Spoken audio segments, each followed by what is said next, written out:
Hi, I'm Luminousz Star. Welcome to my channel, Luminousz Star. If this is your first time visiting, welcome to the Luminousz Star. And for current subscribers, thank you so much for your subscription. Guys, today's video is going to be me answering a question from a current subscriber. And at the end of the video, please hit the like and or subscription button and send me more questions along with comments. And I want to go ahead and just say right now, all the comments I've been receiving, even though some of the comments may not have agreed with everything I shared in a particular video, that's okay, right? I love it. Love the comments. Thank you guys, and send me more comments. Oodles and noodles of comments, because that makes me feel loved and appreciated by you guys. All right. Thank you so much for the comments and the questions. Very challenging, and I love a great challenge. I love it. So send me more questions pertaining to the information in each video. All right, guys, here we go. Answering a question from a current subscriber. Cynthia wants to know, right? And Cynthia, thank you so much for the question. All right. The question again, I'm going to paraphrase it. This is about, narcissists and how they tend to, how can I put this? They have a certain way about them. So in this video, I'm going to paraphrase the question. Again, Cynthia wants to know, okay, how do narcissists have the habits that they have? Or, where do they get it from? Where do they get those habits, right, that they have? And a lot of those habits, Cynthia, between you and I, they're quite nasty, right? Yeah. Yes. Some of those habits that narcissists tend to have, yeah, icky. Most of the people tend to not find them appealing. But Cynthia, great question, and I'm going to go ahead and attempt to answer them. Now, the question. Here we go. Narcissists, first thing, I'm going to get into, this is my first point. I'm going to get into what the traits are that narcissists tend to have. And here we go. I'm going to name some of them. Narcissists tend to be people who are self-righteous, right? They tend to be people who are they have a strong sense of entitlement.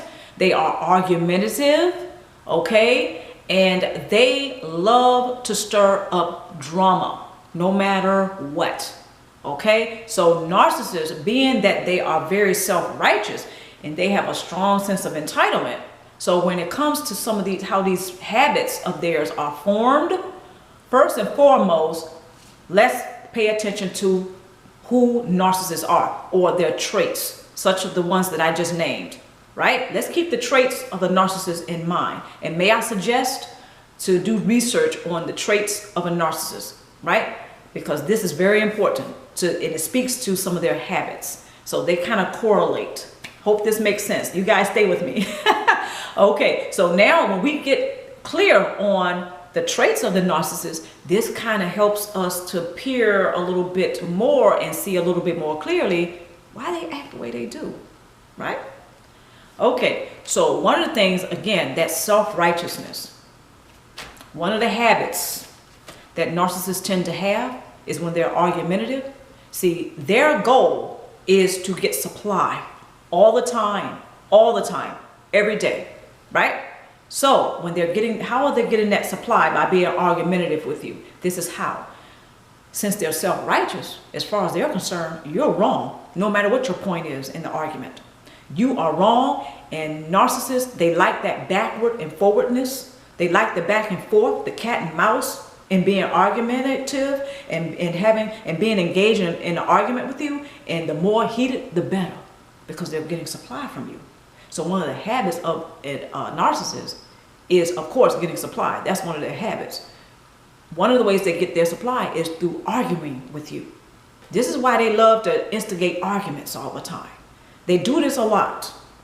And maybe if you can think back to your own experiences with a narcissist, you can think about those times where they were like, you may have been thinking, wow, if I didn't know any better, I think they were arguing with me.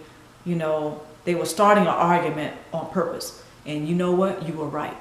They were starting an argument with you on purpose because they like to antagonize people. Narcissists love to antagonize. And they just like to pick, fault finding. They love to fault find. So if something's, you're not wearing a dress that they like, they're going to point that out to you and they're going to start an argument. Therefore, they're going to get more supply. So this is one of the nasty habits, yes, that narcissists have. Being argumentative and being like an antagonist to you.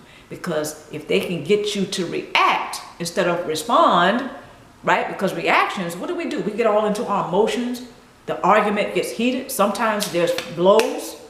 I'm not suggesting to do that, but this is how sometimes violence does occur with a narcissist. Narcissists, this is surprising. They usually won't try to get to the physical fight. That's the last results, but they will go to it. They will go toe to toe with you and to get more supply. But they tend to like to be subtle. They'll pick, they'll nag, they'll be argumentative. That's how they get their supply, right? So if you're reacting, you're ready to, you're ready to blow up, right? You may not necessarily go to blows with the narcissist, but the fact that the narcissist sees that you are affected, right? You're reacting, they love it. They get their supply. So one of the nasty habits that narcissists have is that they like to be argumentative because this is how they get their supply. They're very self-righteous. So their aim is to prove you wrong all the time, all day, every day. Okay? So this is one of the nasty habits that they have. Okay? Point number 2. Now, I'm going to go ahead and point number 2 and say that narcissists, they like to instigate.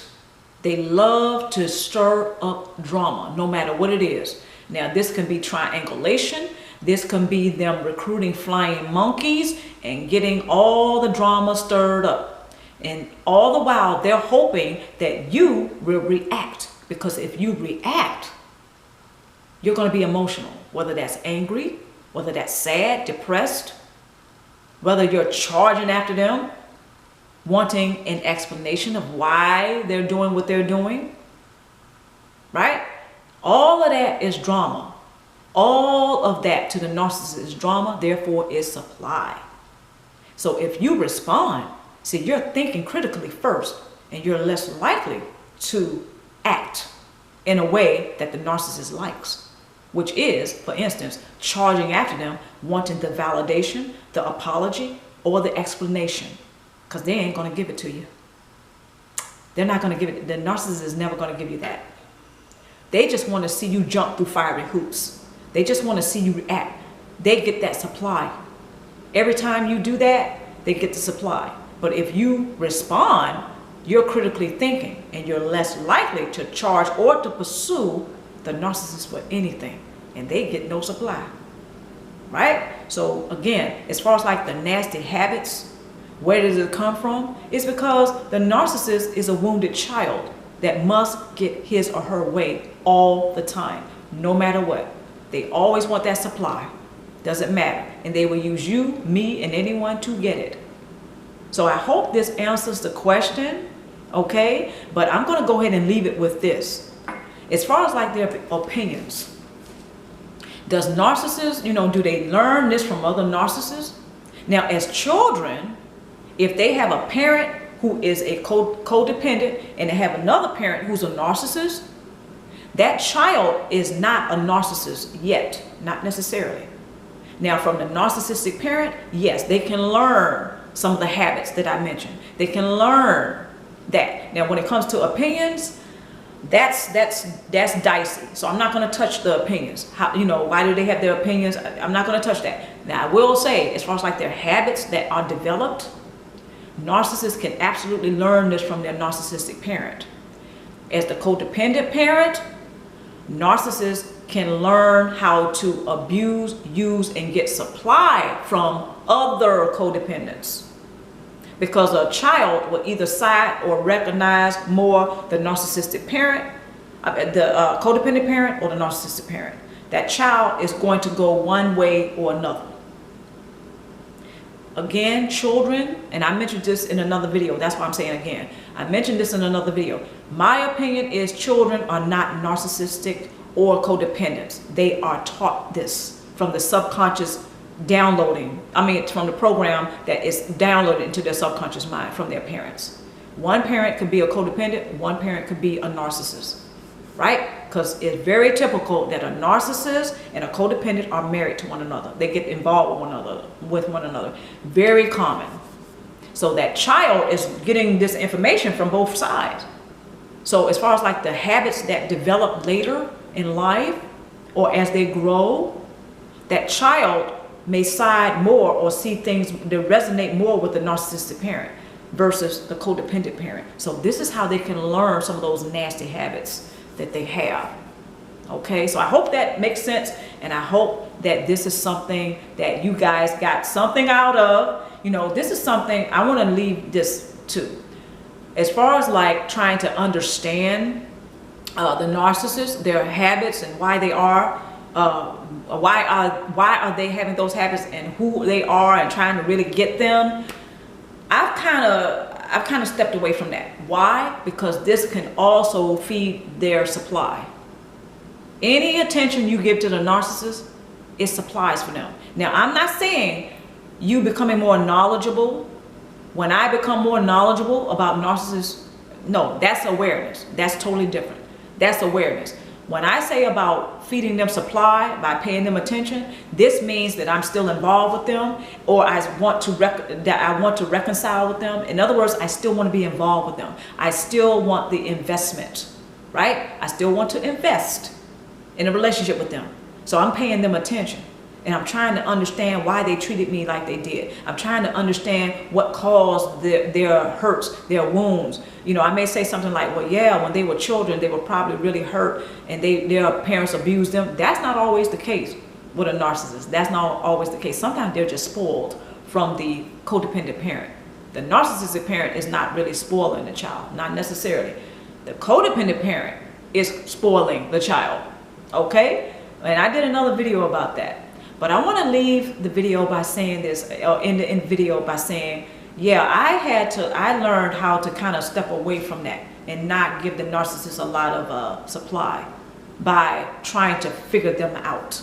You know, trying to figure out, well, what happened to them and why are they like they are, and still wanting to be involved with them. I cut that out. However, what I chose to do, and I shifted gears a little bit, is become more aware of the fact that these type of people are sharing the planet with us, regardless of what the reasons are behind that, regardless of that. I may not know the story behind the story with the narcissist. I don't have to. As long as I'm aware that these type of people exist, that's a start. Because just because I'm aware, and I may even know the story behind the story, that doesn't mean I'm interested in investing in a toxic relationship with them. So guys, hope you enjoyed this video, and please leave me comments and questions, and come back and see me. Until next time, take care of yourself. Mwah.